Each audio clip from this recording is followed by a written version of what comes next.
अपने सवाल को उठाएंगे, अपनी आवाज को मुखर करेंगे। मतलब राजनीति दो ही तरह की होती है। एक होती है सत्ता की राजनीति और दूसरा होता है सत्ता के खिलाफ सत्य की राजनीति, और यही विचारधारा है। और जो सत्ता की राजनीति और सत्य की राजनीति है, इसको अगर आप भारतीय इतिहास, चिंतन और परंपरा के आधार पर देखेंगे तो भारत में हर तरह के विचार आपको देखने को मिलेंगे। भारत को किसी और देश से किसी भी प्रकार का नकल करने का जरूरत नहीं है। भारत वो देश है जहां पर हिरण्यकश्यप का अगर उदाहरण मिलता है तो अपने ही बाप के खिलाफ खड़ा होने वाला भक्त प्रहलाद का भी उदाहरण मिलता है। इस बात को याद रखिएगा। भारत के इतिहास में अगर तैमूर लंक मिलता है तो उसकी बड़ी आर्मी के सामने, जिसके पास तलवारें थी, घोड़े थे, हाथियां था, उसके सामने चाकू लेकर के खड़ा होने वाला बलकरण का भी इतिहास मिलता है। तो भारत की चिंतन परंपरा को आपको देखना पड़ेगा। भारत में अगर ईश्वरवादी सत्ता है तो उस ईश्वरवादी सत्ता को चुनौती लेने वाले विचार भी आपको मिलते हैं। फर्ज कीजिए, चांद तो वही है ना भैया, जिसको आप करवा चौथ में भी चलनी लेकर के देखते हैं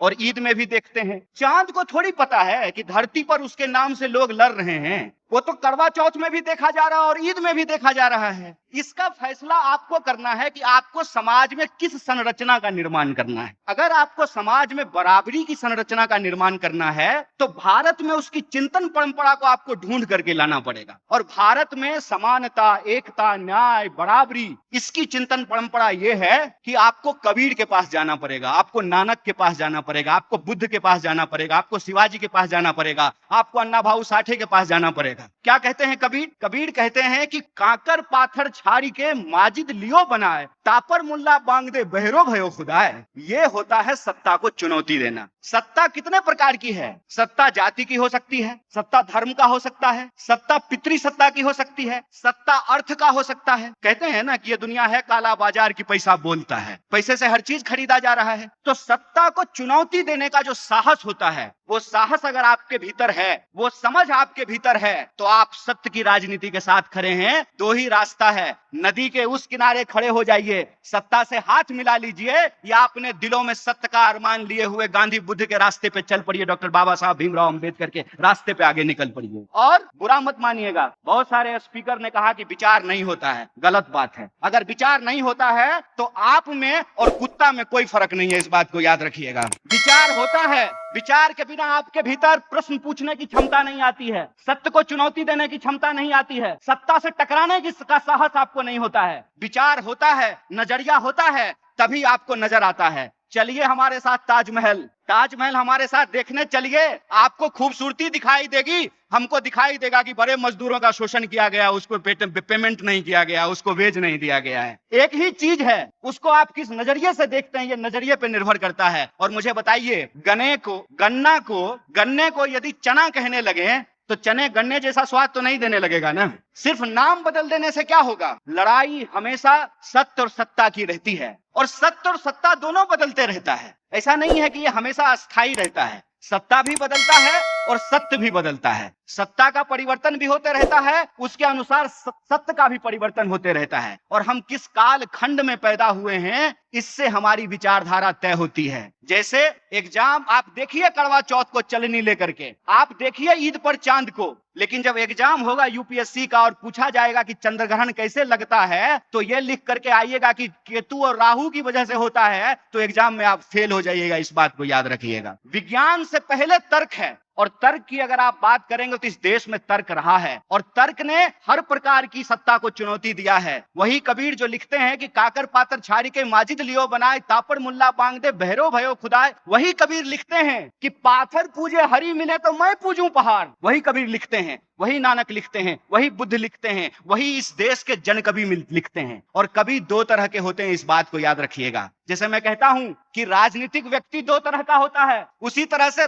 कवि भी दो तरह के होते हैं। एक कवि वो होता है जो राजा के दरबार में बैठ करके राजा के लिए भजन गाता है। दूसरा कवि वो होता है जो जनता के बीच में जन संघर्षों का गीत गाता है। इसका चुनाव आपको करना है, इसका चुनाव आपको करना है कि आप किसके साथ खड़े हैं। लेकिन याद रखिएगा, किसी भी वस्तु को उठा करके जब आप फेंकते हैं तो ये उस वस्तु के वजन और उसके वॉल्यूम पर निर्भर करता है, उसके मास और वेट पर निर्भर करता है कि वो कितनी दूर जाएगा। आप सामाजिक व्यवस्था में, आर्थिक व्यवस्था में, सांस्कृतिक व्यवस्था में, राजनीतिक व्यवस्था में कहां खड़े हैं, वहीं से आपका विचार तय होता है। अगर आप शोषित वर्ग से आते हैं तो आप शोषण के खिलाफ अपनी आवाज को मुखरता से बोलेंगे, क्योंकि याद रखिएगा, होमो सेपियंस होने की बुनियादी जरूरत यह है कि अगर हम रोते नहीं हैं तो हमारी माँ को भी नहीं पता चलता है कि हमको भूख लगी है, वो हमको दूध नहीं पिला पाती है। हमारा इतिहास क्या है, हमारा धर्म क्या है, हमारी संस्कृति क्या है, हमारा दर्शन क्या है, हमारा तर्क क्या है और हमारा विज्ञान कहाँ जा रहा है, इसका मूल्यांकन करना बहुत जरूरी है। और अगर आप इस देश का नेतृत्व करना चाहते हैं तो इस बात को याद रखिएगा कि आपके भीतर विज्ञान की भी समझ होनी पड़ेगी। अगर आपके पास विज्ञान का समझ नहीं है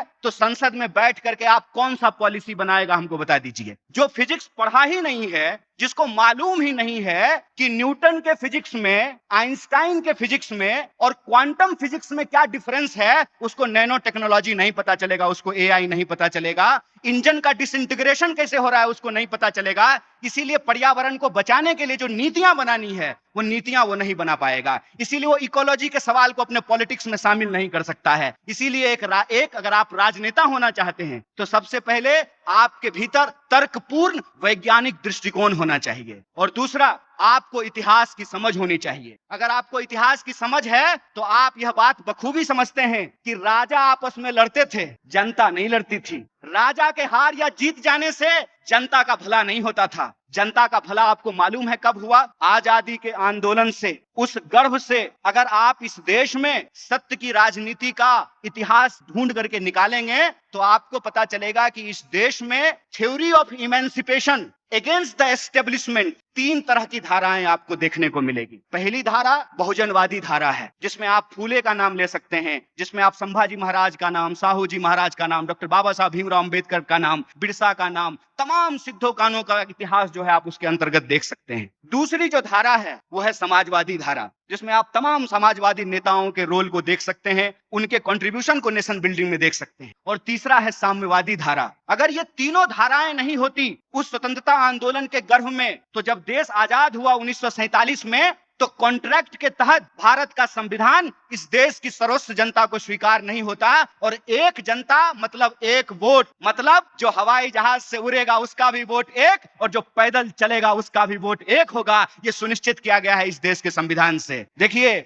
हमारे हाथ में हो, किसी व्यक्ति के हाथ में हो, तो वो रोशनी का गलत विभाजन कर सकता है, वो रोशनी का गलत वितरण कर सकता है। लेकिन अगर सोशल कॉन्ट्रैक्ट के तहत यह बात स्वीकार की गई है कि हर अंधेरे कोने में रोशनी फैलाई जाएगी, तो उसी आधार पर भारतीय व्यवस्था का निर्माण किया जाएगा। और जब देश 47 में आजाद हुआ, संविधान सभा का गठन हुआ, 50 में जब संविधान लागू हुआ, तो आपको मालूम होना चाहिए कि इस देश में जाति व्यवस्था के खिलाफ जो हजारों साल का संघर्ष था, उसको एक जीत हासिल हुई, उसको एक मुकाम हासिल हुआ, और पहली बार ब्राह्मण और दलित को बराबर को वोट देने का अधिकार मिला। यह इस देश के संविधान से संभव हो पाया है। हमारी बहनें यहाँ बैठ करके शानदार भाषण दी हैं। मैं अपनी बहनों को बस एक बात कहना चाहता हूँ, मेरी प्यारी बहनों, तुमको इस देश में वंश के नाम पर पेट में मार दिया जाता था, इस बात को याद रख। तुमको पेट में मार दिया जाता था और तुमको अपने ही बाप को मुखाग्नि देने का अधिकार नहीं था, अपनी ही माँ की चिता पे शामिल होने का तुमको अधिकार नहीं था। अगर तुम्हारा पति मर जाए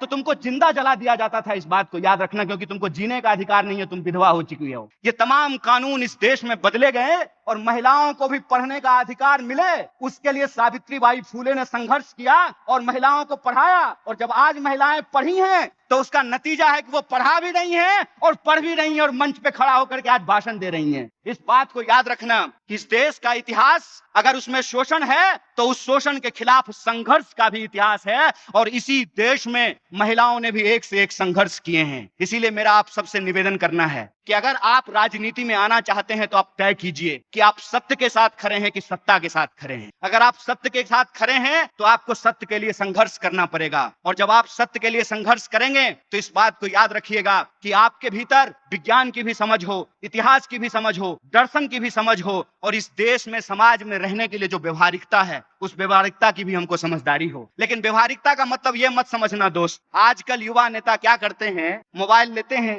और किसी दोस्त को पकड़ा देते हैं। ध्यान से सुनना इस बात, किसी दोस्त को पकड़ा देते हैं और कोई नेता जब अपने गाड़ी से उतरता है ना, उसके बगल में जाके खड़ा हो जाते हैं, सर नमस्ते, और उसको कहते हैं कि जब हम ऐसे हाथ करेंगे ना, फटाक से क्लिक कर लेना तुम उसको, और ज्यों ही वो ऐसे हाथ एक्शन देगा त्यों ही फोटो खींच लेगा और सोशल मीडिया पे डालेगा, आज अमुक नेता से देश की राजनीति पर गंभीर चर्चा करने का अवसर प्राप्त हुआ है। हाथ जोड़ करके कहते हैं भाई ये मत करना, ये मत करना, ये याद रखना कि तुम्हारी राजनीति क्या है। इस देश में बाप जात पैसा चलता है मेरे भाई, बीजेपी, बाप जात पैसा। अगर बाप जात और पैसा नहीं है तो तुम्हारे पास एक ही विकल्प है, तुमको ऑथेंटिक होना पड़ेगा। वैलेंटाइन डे पे झूठ मूठ का आई लव यू कहने से काम नहीं चलेगा मेरे भाई। अगर प्यार करते हो तो तुम्हारे दिल में प्यार हो, और वो प्यार ऐसा हो कि वो इंसान तुमको मिले ना मिले तुम ही प्यार बन जाओ, ऐसा जज्बा तुम्हारे अंदर होना पड़ेगा।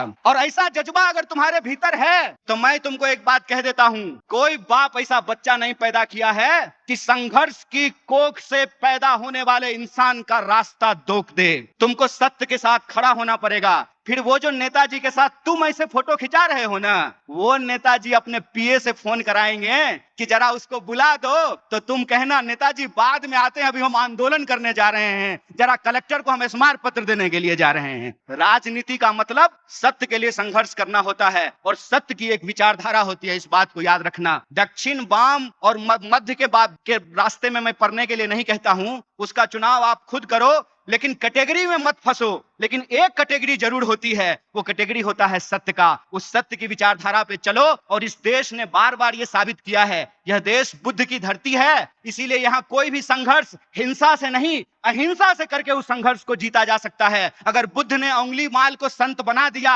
अपने अहिंसा से, तो तुम भी आज के उंगली माल को रास्ते पे ला सकते हो अपने संघर्ष से। बस इस बात को याद रखना। और एक अंतिम बात, मैं आपको कुछ बताने, सिखाने या समझाने के लिए नहीं आया था। मेरे पास जो अनुभव था और मैं आपके बीच में आकर के अपने कॉलेज के दौर को याद करने लगा, तो जो मेरा अनुभव था मैंने आपके सामने साझा कर दिया। अगर किसी को भी बात बुरी लगी हो तो मैं हाथ जोड़ करके आपसे माफी चाहता हूं, लेकिन जो बात थी बिना लाग लपेट की हमने आपको कह दी। बहुत बहुत शुक्रिया, बहुत बहुत धन्यवाद।